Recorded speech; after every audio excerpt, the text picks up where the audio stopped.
रात के 7 बजे के बाद केरल की गलियों में टूरिस्ट लड़कियों के साथ क्या क्या होता है, और क्या आपको पता है केरल में खूबसूरत लड़कियां क्यों पाई जाती हैं और क्यों केरल में मां आपस में शादी करती हैं? दोस्तों, 1 नवंबर 1956 को त्रावणकोर और कोचीन को मिलाकर केरल राज्य को बनाया गया। क्षेत्रफल के मामले में केरल भारत के 29 राज्यों में से 21वें नंबर पर आता है। केरल के उत्तर में कर्नाटक राज्य और दक्षिण में तमिलनाडु आते हैं और यह राज्य लगभग 38,863 किलोमीटर के क्षेत्र में फैला हुआ है।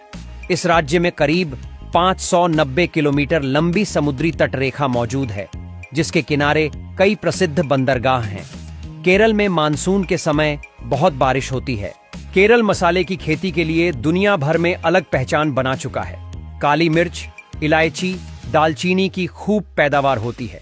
इसके अलावा कॉफी, काजू, नारियल, चावल, रबड़ जैसी चीजें भी यहाँ काफी मात्रा में उगाई जाती हैं। 2011 की जनगणना के अनुसार केरल राज्य में लगभग 33 मिलियन लोग रहते हैं, जो इसे जनसंख्या के मामले में देश का 13वां सबसे अधिक जनसंख्या वाला राज्य बनाता है। केरल की राजधानी तिरुवनंतपुरम से राज किया जाता है। यह भी असम और दार्जिलिंग की तरह दूर तक फैले चाय के बागान मन को शांति देते हैं।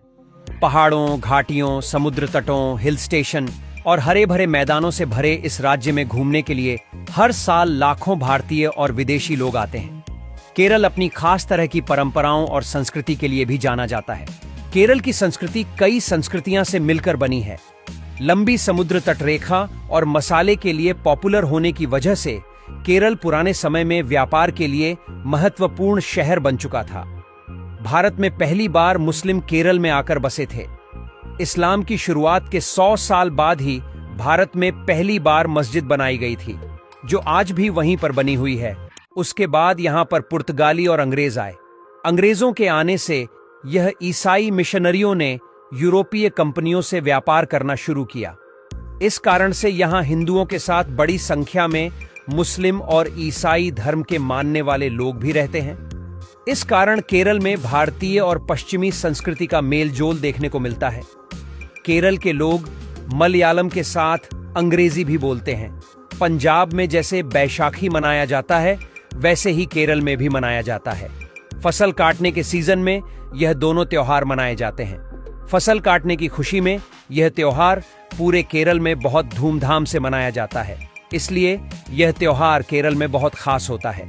केरल में समुद्री तट पर रहने वाले लोग ज्यादातर मछलियां पालते हैं। दक्षिणी भारत के सभी राज्यों का पहनावा एक जैसा ही दिखाई देता है।